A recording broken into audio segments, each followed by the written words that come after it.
Jika kalian adalah penggemar film seri Game of Thrones, tentu sudah tidak asing mendengar tempat bernama King's Landing. Di dunia nyata, kota fiksi tersebut ternyata berlokasi di Dubrovnik, Kroasia. Secara geografis, negara Kroasia berada di antara Eropa Selatan dan Eropa Timur. Hal ini disebabkan karena bentuk negara ini terlihat seperti bulan sabit atau ladam jika dilihat dari atas. Lantas, bagaimana kondisi Kroasia jika dilihat dari letak geografisnya? Mari kita bahas lebih jauh.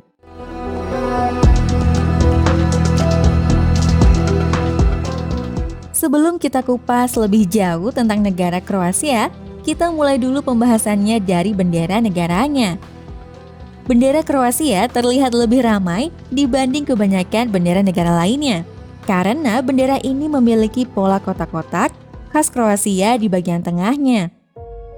Di bagian dasarnya, bendera ini terdiri dari 3 garis horizontal berukuran sama yang menggunakan warna Panslavia, yaitu merah, putih, dan biru. Warna biru melambangkan kebebasan dan harapan, warna putih melambangkan perdamaian, dan warna merah melambangkan revolusi dan pengorbanan. Di bagian tengahnya terdapat lambang negara yang terkenal dengan sebutan Čekuj atau Šahovnica, perisai dengan pola kotak-kotak berwarna merah dan putih. Čekuj Kroasia juga disebut papan catur Kroasia karena Šahovnica dalam bahasa Kroasia artinya catur. Konon pola tersebut berasal dari zaman dahulu kala, di mana terdapat 2 Kroasia, yaitu Kroasia merah dan Kroasia putih. Tapi sayangnya nggak ada bukti yang bisa menjelaskan teori tersebut. Terdapat 5 perisai kecil di atas Šahovnica yang membentuk semacam mahkota. Setiap perisai melambangkan daerah-daerah historis di Kroasia. Yang pertama adalah Kroasia itu sendiri yang digambarkan dengan lambang bulan sabit dan bintang bersegi 6. Lalu Dubrovnik dengan lambang 2 garis merah dalam perisai berwarna biru tua. Kemudian ada Dalmatia dengan lambang 3 kepala singa bermahkota. Selanjutnya Istria yang berlambang kambing emas dengan tanduk merah. Dan terakhir adalah Slavonia yang berlambang bintang bersegi 6, 2 garis perak, dan hewan pine martin yang berlari dengan latar berwarna merah di antara garis perak. Sebagai negara yang terbilang kecil, kelima daerah tersebut memiliki kontribusi yang besar dalam sejarah Kroasia. Beberapa negara, khususnya negara-negara Slavia, menggunakan nama Hrvatska untuk menyebut Kroasia. Negara ini terletak di bagian barat semenanjung Balkan di Eropa bagian selatan, berbatasan dengan Slovenia, Hungaria, Serbia, Bosnia, dan Herzegovina, dan juga memiliki perbatasan yang pendek sepanjang 10 mil atau 16 km dengan Montenegro di ujung paling selatan Laut Adriatik. Dengan luas 56.594 km persegi, Kroasia terbagi atas 20 wilayah, dengan Zagreb sebagai ibu kotanya. Yang cukup menarik, kota kecil bernama Neum yang merupakan bagian dari Bosnia dan Herzegovina memisahkan wilayah Dubrovnik, Neretva dari wilayah Kroasia lainnya di pantai Dalmatia. Pemerintah Kroasia sempat mempertimbangkan untuk membangun jembatan yang menghubungkan semenanjung Paljesak hingga seluruh wilayah negaranya bisa diakses dengan jalur darat. Secara historis, Kroasia terbagi dalam 4 wilayah besar, yaitu Kroasia Utama, Istria, Slavonia, dan Dalmatia. Kroasia sendiri memiliki sejarah yang cukup rumit. Mereka telah mengalami cukup banyak sengketa lahan di darat dan di laut, juga di berbagai wilayah yang dikelilingi negara lain. Beberapa wilayah yang menjadi sengketa itu antara lain adalah Teluk Piran, Sungai Dragonja, Sveta Gera, Sungai Mura dan Drava, hingga ke perbatasan Serbia. Pada dasarnya, tidak banyak orang Kroasia yang benar-benar peduli dengan tempat-tempat tersebut, hingga banyak orang asing yang melakukan hal-hal konyol di sekitar wilayah tersebut. Di tahun 2015, seorang warga negara Ceko masuk dan mengklaim negara mikro miliknya sendiri bernama Liberland di wilayah dekat Sungai Danube yang seharusnya tidak ada yang memiliki. Orang itu pun akhirnya ditangkap polisi, tapi ternyata dia bukanlah satu-satunya yang melakukan hal tersebut. 2 orang lainnya pernah melakukan hal serupa di wilayah lain, akhirnya gagal. Negara ini memiliki 718 pulau, 389 islet, dan 78 terumbu, membuat Kepulauan Kroasia menjadi kepulauan terbesar di Laut Adriatik dan terbesar kedua di Laut Tengah setelah Kepulauan Yunani. Dari 718 pulau, hanya 47 pulau yang berpenduduk dalam hal bahwa setidaknya 1 orang bermukim di pulau tersebut. Namun beberapa sumber menyatakan bahwa Kroasia memiliki 67 pulau berpenduduk. Namun 20 pulau kehilangan seluruh populasi permanen mereka akibat penurunan populasi yang terjadi di sepanjang Kepulauan Kroasia karena kegiatan ekonomi yang tidak memungkinkan. Pulau terbesarnya adalah Pulau Cres dan Krik. Walaupun Kroasia berada di peringkat ke-125 untuk total luas wilayah, tapi negara ini berada di peringkat ke-20 untuk total panjang garis pantainya, yang berarti lebih panjang dari Swedia yang digabungkan dengan Afrika Selatan. Zagreb memang menjadi ibu kota negara, tapi biasanya turis datang untuk melihat kota-kota lain seperti Pula, Zadar, Split, dan Dubrovnik. Namun pantai Kroasia dianggap oleh banyak orang sebagai salah satu tempat terindah di dunia untuk dikunjungi, khususnya untuk melihat matahari terbenam. Meskipun Kroasia terkenal dengan pantainya, tapi bukan berarti tidak ada yang menarik lagi selain itu. Kroasia memiliki beberapa taman nasional yang terkenal. Sekitar separuh dari negara ini terdiri atas batuan kars atau sebuah istilah untuk menggambarkan tanah berkapur dengan gua-gua yang berada di bawah tanah.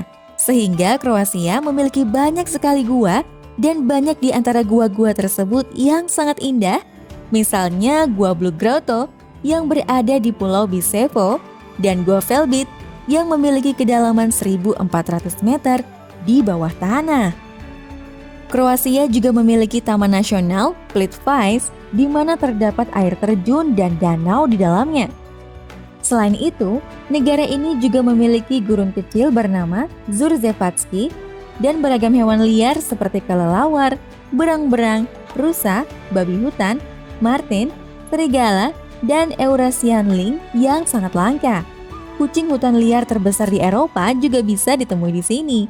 Tapi dari semua itu, tentu saja yang menjadi primadona adalah pantai-pantainya.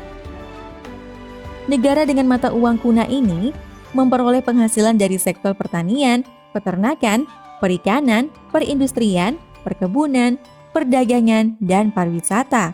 Hampir 57% daratan Kroasia subur. Di sisi lain, sektor perindustrian juga menjadi tren utama pendapatan nasional, berkontribusi sebesar 44% tiap tahunnya. Di samping itu, sektor pariwisata tidak kalah tangguhnya dalam menyumbangkan uang untuk pembangunan negara. Kroasia memiliki sejarah panjang dan aku akan mencoba merangkumnya dalam waktu singkat. Dimulai dari Kekaisaran Romawi, kemudian munculnya kerajaan dan daerah-daerah yang berhasil ditaklukkan.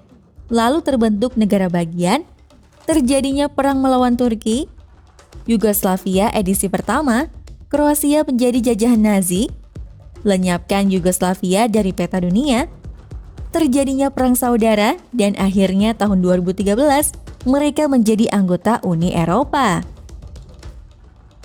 Meskipun bergabung dengan Uni Eropa tahun 2013, Kroasia terseok-seok dalam upayanya menghidupkan kembali ekonomi yang hancur selama perang tahun 1992 sampai 1995 setelah kemerdekaan negara itu dari bekas Yugoslavia.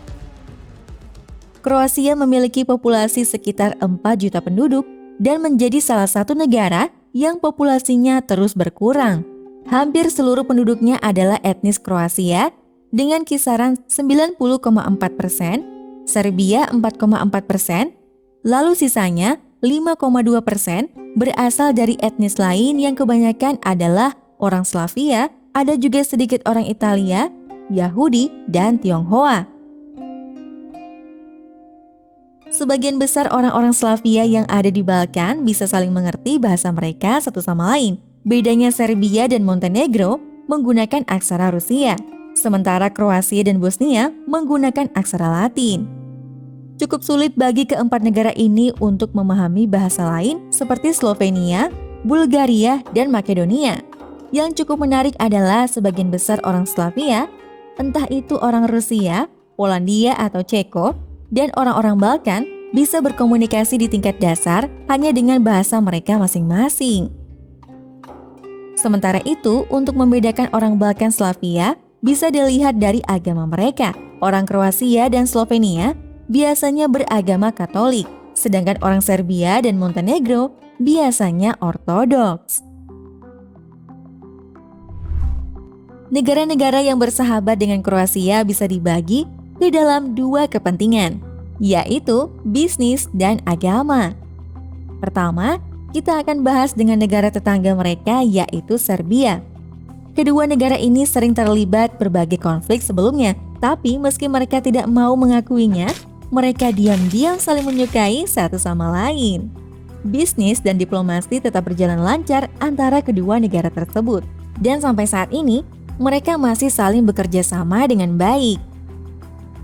Sementara itu, Slovenia seperti teman baik mereka, walaupun sempat terjadi konflik di belakang, karena Slovenia adalah negara pertama yang bergabung dengan Uni Eropa. Awalnya mereka mendukung Kroasia untuk bergabung juga di Uni Eropa. Tapi dengan catatan, beberapa sengketa yang terjadi di antara mereka harus diselesaikan terlebih dahulu. Pada dasarnya, Kroasia berteman baik dengan negara Katolik seperti Italia, Spanyol, dan Irlandia.